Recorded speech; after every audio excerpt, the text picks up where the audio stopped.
Stranger things part 2 वहीं से शुरू होता है जहां पार्ट 1 खत्म हुआ था। हाइट होते हैं। डैनियल काफ़ी स्ट्रिक्ट और प्रैक्टिकल इंसान है।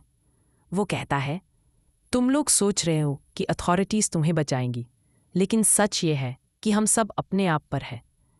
ये लाइन ऑडियंस के लिए फॉरशैडोइंग है कि सर्वाइवल का असली टेस्ट अब शुरू होगा। एपिसोड के एंड में जब कियोस अनकंट्रोलेबल हो जाता है, अचानक मिलिट्री ट्रक सड़कों पर आ जाते हैं। सोल्जर्स पूरे नेबरहुड को क्वारंटीन करना शुरू कर देते हैं। लाउड स्पीकर से घोषणा होती है, stay inside your homes, curfew लागू है, anyone on the street will be shot. Family खिड़की से सोल्जर्स को देखती है। कुछ लोगों को जबरदस्ती ले जाया जा रहा है। नाइट डीप हो चुकी है, मिलिट्री मौजूद है, लेकिन उनका व्यवहार भी डरावना लग रहा है। क्लार्क और सालाजार फैमिलीज खिड़की से बाहर देखते हैं। अलीशिया विस्पर करती है, क्या ये हमें बचाने आए हैं या कंट्रोल करने? कैमरा जूम आउट करता है, शोइंग पूरे ब्लॉक सराउंडेड बाय सोल्जर्स और burning city in the distance. Travis सुबह घर की छत पर खड़ा होकर बाइनोक्यूलर से चारों तरफ देख रहा है। उसकी आंखों में अभी भी उम्मीद बाकी है।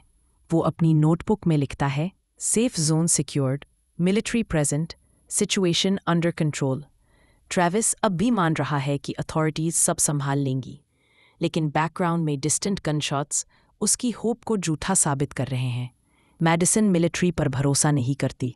उसे लगता है कि ये लोग लोगों को बचाने नहीं, कंट्रोल करने आए हैं। वो बैकयार्ड फेंस के पास जाती है और वहाँ छुपकर सोल्जर्स को ऑब्जर्व करती है। कहीं गनफायर, कहीं स्क्रीमिंग, और सोल्जर्स हर बार किसी को सिक कहकर उठाकर ले जाते हैं। मैडिसन कहती है, ये लोग ट्रीटमेंट के लिए नहीं ले जा रहे, ये उन्हें एलिमिनेट कर रहे हैं। उसका सस्पिशन ऑडियंस को भी अनईजी करता है। अलीशिया अपने बॉयफ्रेंड मैट के लॉस से टूट चुकी है। वो घर की दीवार पर अपना और मैट का नाम टैटू जैसी ड्राइंग बनाती है। ये सीन उसकी आइसोलेशन और हेल्पलेसनेस दिखाता है।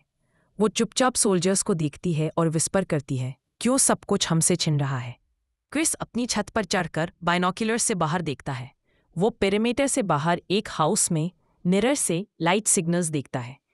क्रिस एक्साइटेड होकर बाकी सबको बताता है, बाहर कोई जिंदा है, कोई हेल्प के लिए सिग्नल दे रहा है।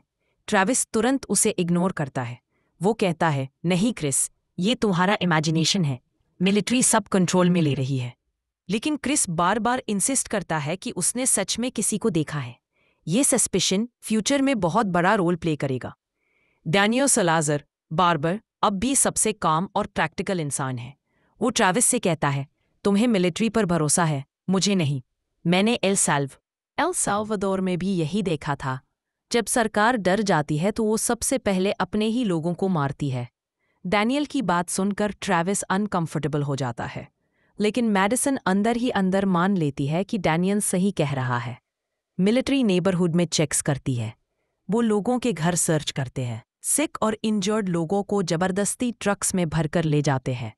अलीशिया की फ्रेंड सूसन भी उनमें से एक है। सूसन का हस्बैंड क्राइंग करता है, लेकिन सोल्जर्स उसे धक्का मारकर चुप करा देते हैं। ये सीन बहुत पेनफुल है। रेजिडेंट्स समझ जाते हैं कि सेफ जोन एक तरह का ओपन प्रिजन है। ट्रैविस की एक्स वाइफ लाइजा एक नर्सिंग असिस्टेंट है। मिलिट्री उसे कहती है कि वो लोगों की मेडिकल हेल्प करे। लाइजा धीरे धीरे देखती है कि मिलिट्री जिन सिक लोगों को उठा रही है वो वापस कभी नहीं आते। वो मैडिसन से कहती है, शायद ये उन्हें कहीं इलाज के लिए ले जा रहे हैं, लेकिन उसकी ओन आइज में डाउट है। निक मॉर्फिन लेने के लिए एक नेबर के घर में घुसता है। मिलिट्री अचानक वहां रेड करती है और उसे पकड़ लेती है। निक को ट्रक में फेंक दिया जाता है जहां बाकी बीमार लोग भी भरे होते हैं। मैडिसन दरवाजे पर चिल्लाती है, लेकिन सोल्जर्स उसे धक्का देकर चुप करा देते हैं। वो कोलैप्स हो जाती है और चिल्लाती है, मेरा बेटा वापस लाओ। ये सीन मैडिसन के लिए सबसे हॉरिफाइंग मोमेंट है। अब उसे सच में समझ आता है कि मिलिट्री किसी को बचा नहीं रही, बल्कि वैनिश कर रही है। नाइटफॉल हो चुका है। सेफ जोन अब भी फेंसेस से घिरा है। ट्रैविस पोर्च पर बैठा है और डिस्टेंट सिटी की ओर देख रहा है। वो अपने नोटबुक में लिखता है, सेफ जोन सिक्योर्ड, सब ठीक है, लेकिन बैकग्राउंड में फेंट डिस्टेंस से गनशॉट्स और लोगों की चीखें सुनाई देती हैं। कैमरा जूम आउट करता है। मिलिट्री ट्रक्स स्ट्रीट्स पर चल रही हैं और नॉट फेड अवे टाइटल की तरह सिटी की रोशनी धीरे धीरे अंधेरे में फेड हो रही है। एपिसोड शुरू होते ही हम देखते हैं कि मिलिट्री अब सेफ जोन में पूरी तरह कंट्रोल कर चुकी है। स्ट्रीट्स पर टैंक्स और हमवीज खड़े हैं।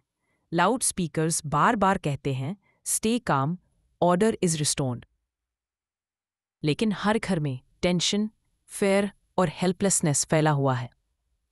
मैडिसन अपने बेटे निक को याद कर रही है, जिसे पिछले एपिसोड में सोल्जर्स उठा ले गए थे। वो घर के पोर्च पर खड़ी है और उसकी आंखों से आंसू बह रहे हैं। डैनियल सालाज़ार मिलिट्री के एक कैप्चर्ड सोल्जर को अपनी बार्बर शॉप में लाता है। उस सोल्जर का नाम है एडम्स। डैनियल उसे बांधकर टॉर्चर करता है, रेजर और नाइफ से डराता है। वो कामली कहता है, मैं अपने देश एल साल्वादोर में यह सब पहले देख चुका हूं। अगर तुम सच नहीं बोलोगे तो मैं जानता हूं तुम्हारी जुबान कैसे खुलवानी है। एडम्स पहले रेजिस्ट करता है, लेकिन धीरे धीरे टूटने लगता है। वे बताता है कि मिलिट्री सिर्फ लोगों को क्वारंटीन नहीं कर रही, बल्कि इन्फेक्टेड और अनइन्फेक्टेड सबको एलिमिनेट कर रही है। और सबसे बड़ा सीक्रेट सामने आता है। ऑपरेशन का नाम है कोबाल्ट। इसका मतलब है कि मिलिट्री पूरे शहर को छोड़कर रिट्रीट करेगी और बाकी सिविलियंस को खत्म कर देगी। दूसरी तरफ हम देखते हैं निक को, जो अब मिलिट्री की कैप्टिविटी में है। वो एक स्टेडियम जैसे डार्क जगह में कैद है, जहां सैकड़ों